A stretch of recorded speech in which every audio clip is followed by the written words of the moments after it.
ಈ ಸಾವಿಗೆ ನ್ಯಾಯ ಕೊಡಿ. ಇವತ್ತು ಕೂಡ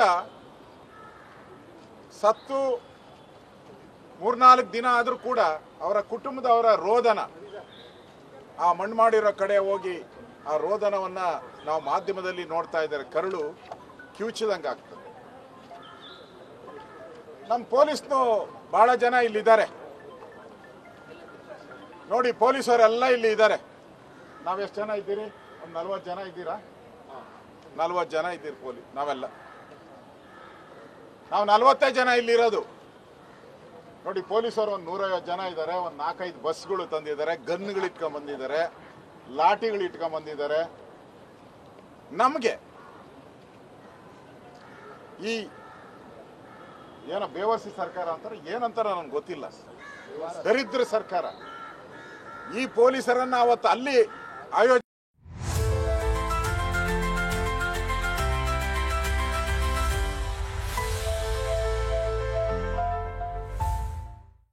ಮಾಡಿದ್ರೆ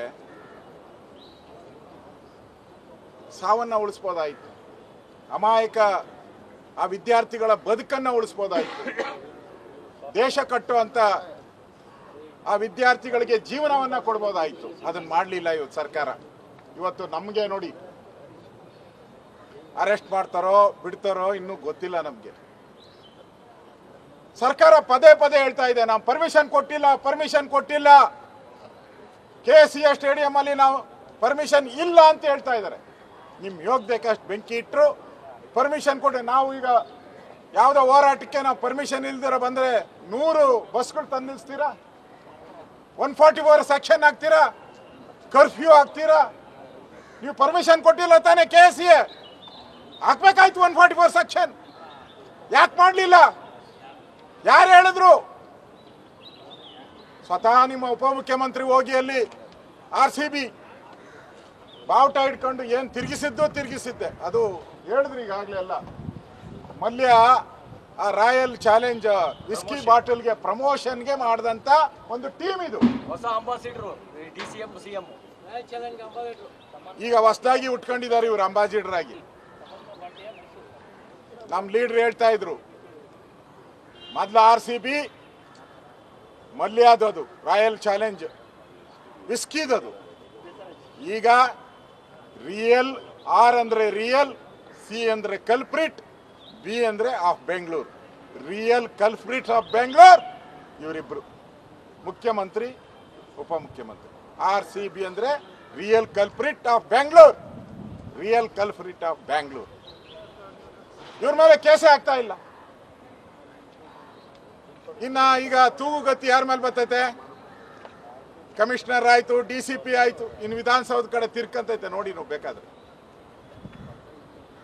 ಯಾವ ಪೊಲೀಸು ನಮ್ಮ ರಕ್ಷಣೆ, ನನ್ನ ಯಾರೋ ಹೇಳ್ತಾ ಇದ್ದ, ಸರ್ ಇವ್ರು ವಿಧಾನಸೌಧಕ್ಕೆ ಬರ್ಬೇಕಾದ್ರೆ ರಕ್ಷಣೆ ಕೊಡಬೇಕು, ಮನೆಗೆ ಹೋಗ್ಬೇಕಾದ್ರೆ ರಕ್ಷಣೆ ಕೊಡಬೇಕು, ಕಾರ್ಯಕ್ರಮಕ್ಕೆ ರಕ್ಷಣೆ ಕೊಡಬೇಕು. ನಮ್ಮ ರಕ್ಷಣೆಗೆ ಯಾರು ಸಾರ್ ಅಂತ ಕೇಳ್ತಾ ಇದ್ರು. ನಮ್ಮ ರಕ್ಷಣೆಗೆ ಯಾರು ಸಾರ್ ಅಂತ ಕೇಳ್ತಾ ಇದ್ರು. ವಿ ಆರ್ ವಿತ್ ಪೊಲೀಸ್ ನಾವು. ಈ ಇಶ್ಯೂಗೆ ಸಂಬಂಧಪಟ್ಟಂತೆ, ಈ ವಿಚಾರಕ್ಕೆ ಸಂಬಂಧಪಟ್ಟಂತೆ ನಾವು ನಿಮ್ ಜೊತೆ ಇರ್ತೀರಿ, ಪೊಲೀಸರ ಜೊತೆ ಇರ್ತೀರಿ, ಪೊಲೀಸರ ಜೊತೆ ನಾವು ನಿಲ್ತೀರಿ, ನಿಮ್ ಪರವಾಗಿ ಫೈಟ್ ಮಾಡ್ತೀರಿ. ಯಾಕಂದ್ರೆ ನೀವು ತಪ್ಪಿತಸ್ಥರಲ್ಲ, ಇದರಲ್ಲಿ ನಿಮ್ ಪಾತ್ರ ಏನೂ ಇಲ್ಲ. ಕ್ಲಿಯರ್ ಆಗಿ ಬರ್ದಿದ್ದಾರೆ. ಯಾರೋ ನಮ್ಮ ವಿಧಾನಸೌಧ DCP ಲೆಟರ್ ಬರ್ದಿದ್ದಾರೆ ಕ್ಲಿಯರ್ ಆಗಿ, ಒಂದೊಂದೇ ಪಾಯಿಂಟ್ 1 2 3 4 ಏನ್ ಬರ್ದಿದ್ದಾರೆ? ಇಲ್ಲಿ ಭದ್ರತೆಯನ್ನ ಕೊಡುವಂಥದ್ದಕ್ಕೆ ನಮ್ಮಲ್ಲಿ ಮೆನ್ ಇಲ್ಲ, ಸಿಬ್ಬಂದಿ ಇಲ್ಲ.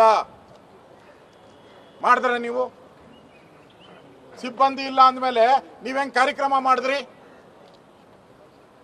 ಒಂದು ಸರ್ಕಾರ ನಡೆಯೋದು ಕಾನೂನು ಪ್ರಕಾರ ನಡಿಬೇಕು. ಒಬ್ಬ ಕಾನೂನು ಪಾಲನೆ ಮಾಡುವಂತ ಒಬ್ಬ ಅಧಿಕಾರಿ ಆಗಲ್ಲ ಅಂತ ಕೊಟ್ಮೇಲೆ ನೀನ್ ಹೆಂಗಯ್ಯ ಮಾಡಿದೆ ಕಾರ್ಯಕ್ರಮನ? ಯಾವ ಕಾನೂನು ಅಡಿಯಲ್ಲಿ ಮಾಡಿದೆ ನೀನ್ ಕಾರ್ಯಕ್ರಮ? You have no right. ಒಬ್ಬ ಕಾನೂನು ಪಾಲಕ ಕೊಟ್ಟಂತ ಒಂದು ಆದೇಶವನ್ನ ಯಾರೇ ಇದ್ರು, ಯಾಕಂದ್ರೆ ನೀವು ನೋಡಿದ್ರೆ ಒಬ್ಬ ಮುಖ್ಯಮಂತ್ರಿ ಬೇಕಾದ್ರೆ ಒಬ್ಬ ಕಾನ್ಸ್ಟೇಬಲ್ ಹೋಗಿ ಅರೆಸ್ಟ್ ಮಾಡಿಬಿಡ್ತೇವೆ. ಅದು ಕಾನೂನು ಹಂಗೆ ಹೇಳ್ತೈತೆ. ನಾನು ಹೋಮ್ ಮಿನಿಸ್ಟರ್ ಆಗಿದ್ದೀನಿ, ಕಾನ್ಸ್ಟೇಬಲ್ ಯಾವತ್ತು ಮಾಡ್ತಾರೆ?